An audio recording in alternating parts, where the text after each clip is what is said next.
we knew as believers that money actually doesn't meet all of our needs. There are actually many things that money doesn't solve, and particularly when there are these difficult moments where you just have a tragedy, you just got a medical diagnosis, that no amount of money that you give to them, as important as that is, actually gives hope in that situation. So we built GiveSendGo with those elements, and wow, we're in the middle of this fight as a platform that is now faced with those challenges where you had big players in the industry like PayPal and like Discover Card actively censoring against the freedoms of people to be able to transmit money. So we created a generosity model where we were going to be free and rely on the generosity of our users to just give us a little bit extra if they were willing, completely voluntarily.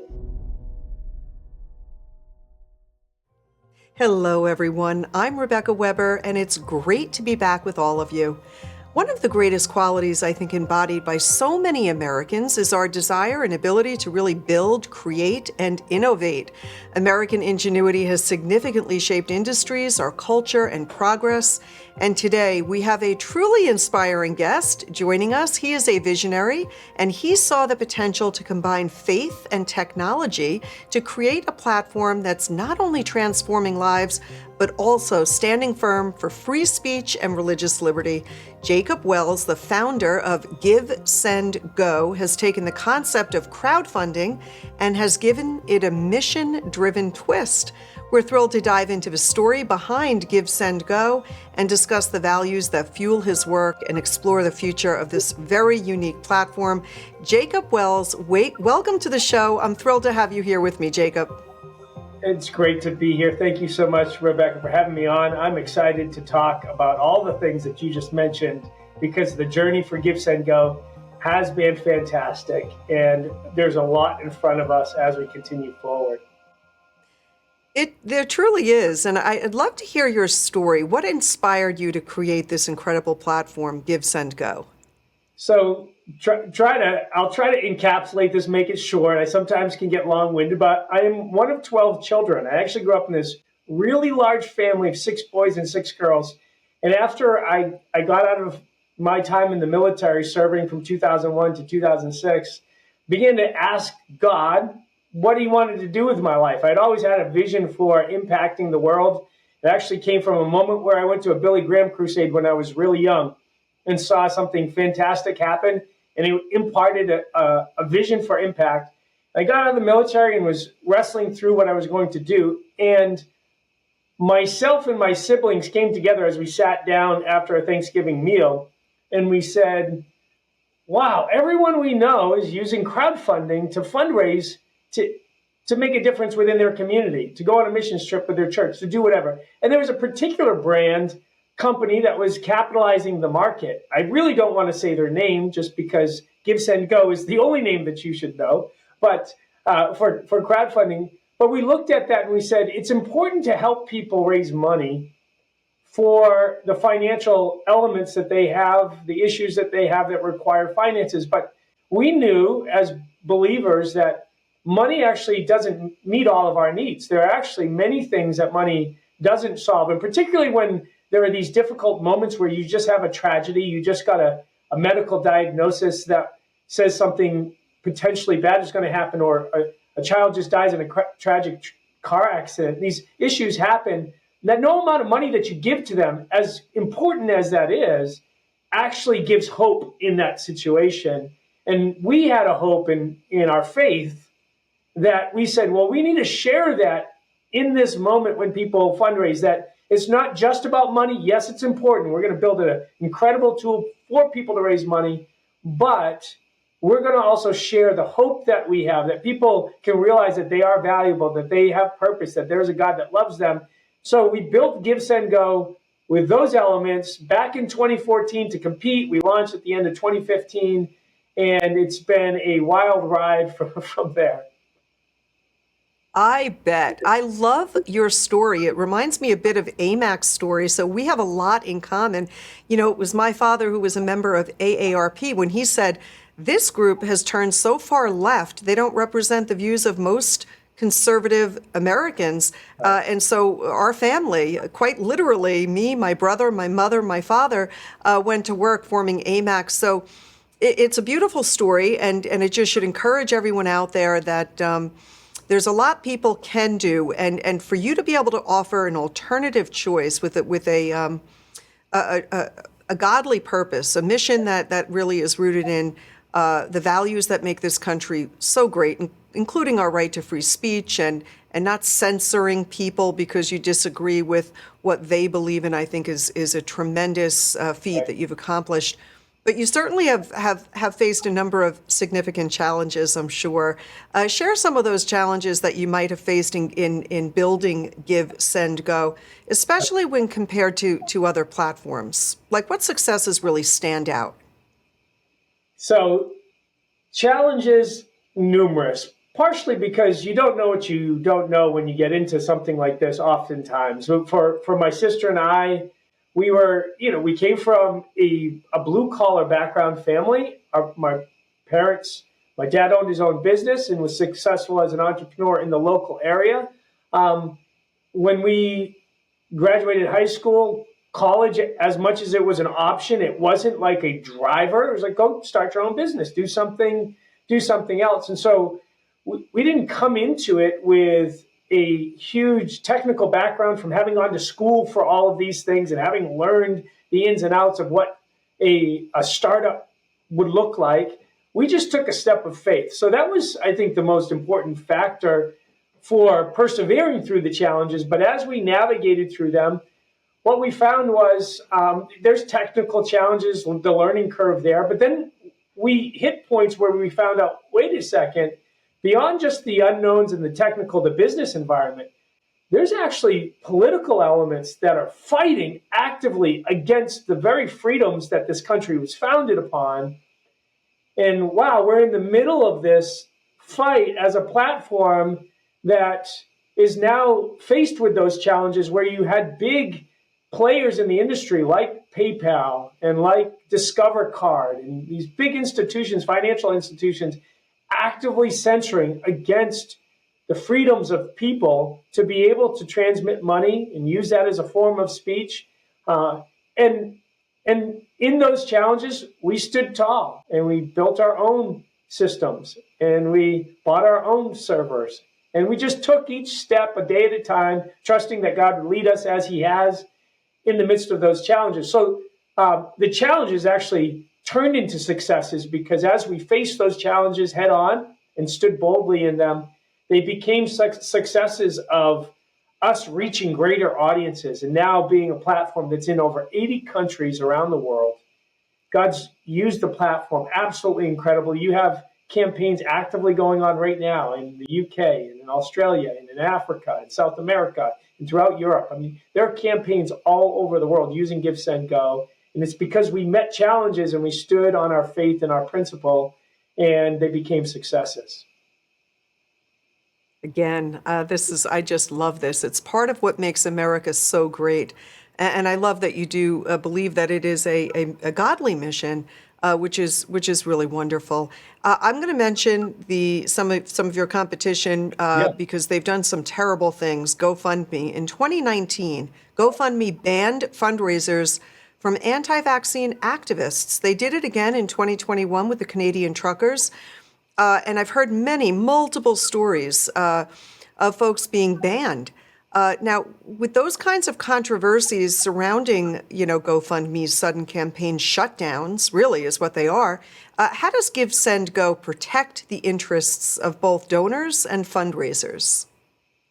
Well, that's a great question. And we have seen our competition, even as recently as 2 days ago, shut down legitimate campaigns. One for an incident in Canada where a mom shot a squirt gun and was arrested for assault, and her campaign was shut down to fight back against the charges for shooting a squirt gun, and GoFundMe just shut the campaign down. So it's fascinating what they're willing to shut down and also what they're willing to accept.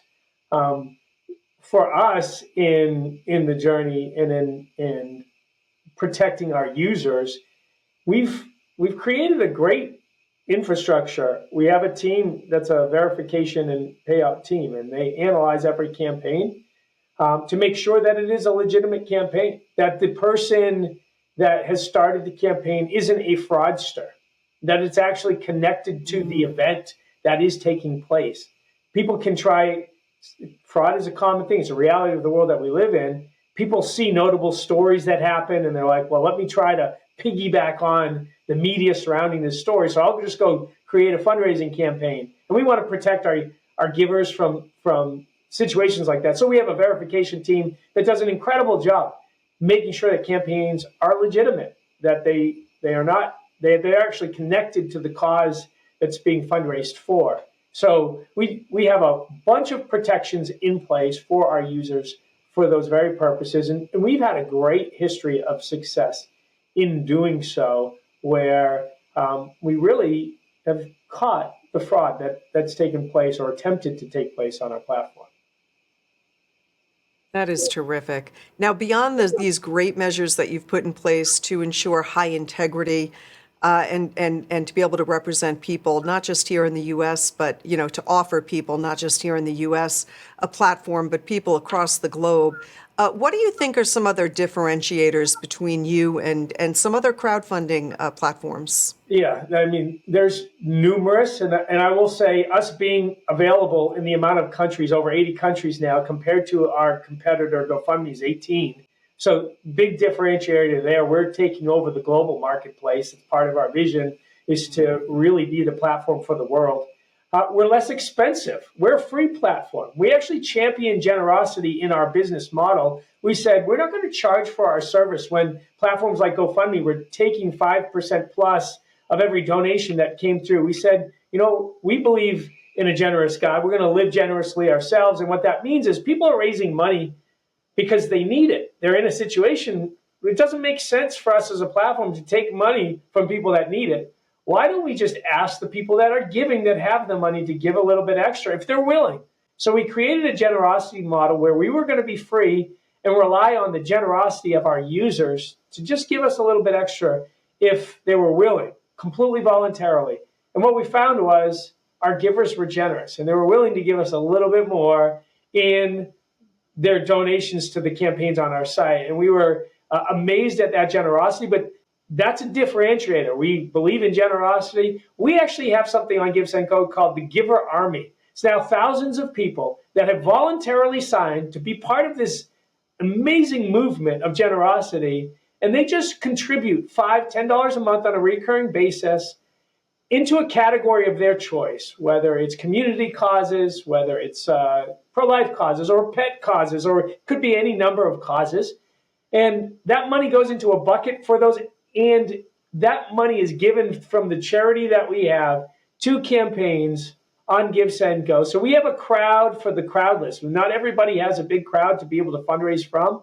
We now have thousands of people that have joined our Giver Arm, just small donations. It's not much, $5, $10 a month, but it's making a massive difference when many, many people come together. We give away through the charity in this movement thousands and thousands of dollars every month back to campaigns. No other platform has anything like this. It's absolutely incredible. It is a major differentiator. And then lastly, really the most important, we call and we pray over every campaign as they come through GiveSendGo. So we hired a prayer team right in the midst of COVID and massive isolation. People were being pushed into, you can't speak to anybody, you got to be isolated. And we say, okay, God, our desire is to share the hope that we have. How do we do that well? And he's like, well, I've given you a voice. Go speak to people. And we said, all right, how we're going to do that? We get this contact information of people as they create campaigns. Let's just call them and pray for them. They're going through difficult moments in life. They're struggling and navigating all of the complexities of what life looks like. So we hired some amazing people, and they call thousands of campaigns every month and just say, hey, I'm from GiveSendGo, and I'm not here to be customer service. I'm just here to pray with you. I'm going to pray with you right now. And it's an absolutely amazing. The testimonies, we get people calling back because they missed the prayer call.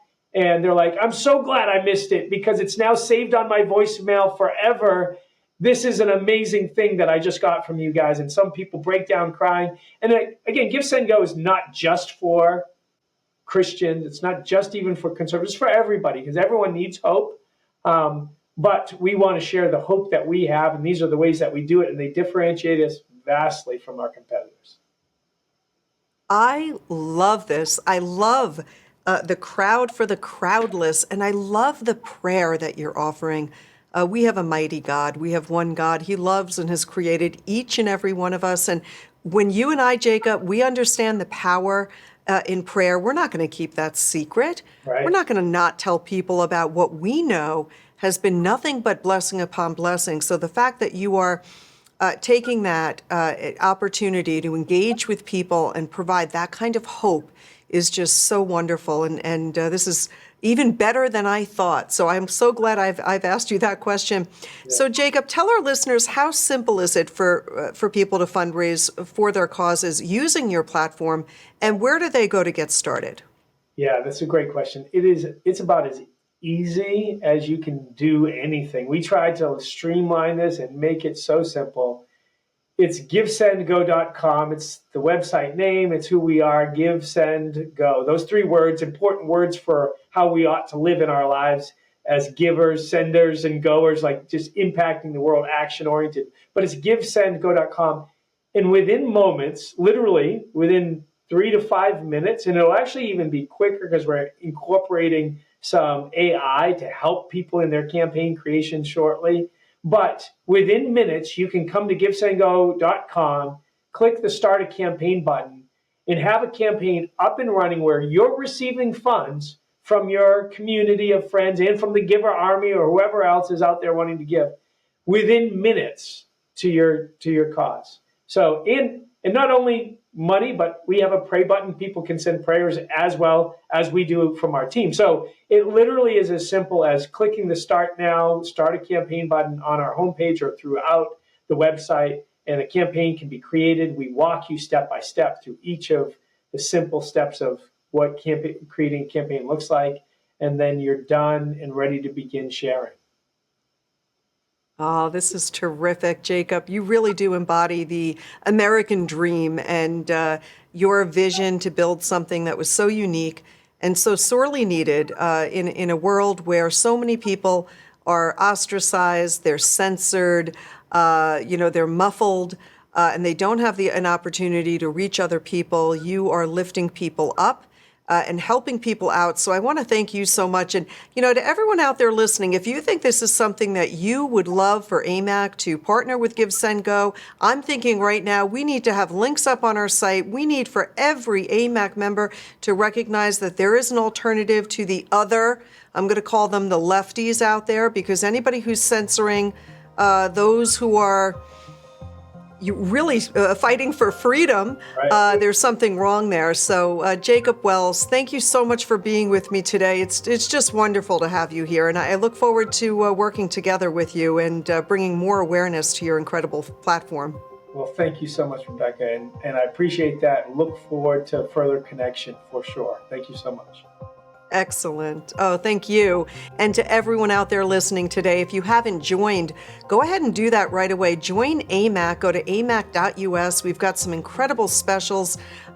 Just tune in, sign up for our newsletter. You'll get our incredible magazine delivered to your mailbox every other month. We are fighting for you on the local level, on the national level. We've got a big election coming up. We want to make sure our elections are free and fair. We need every single patriot to be a part of AMAC so that we can bring your voice to Washington and do the incredible work that we need to do state by state.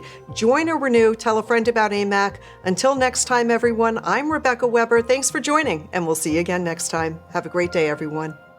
The Association of Mature American Citizens is the conservative voice for Americans 50 and older. AMAC is fighting for the values that you hold dear. Join today. Together, we can write the course of America.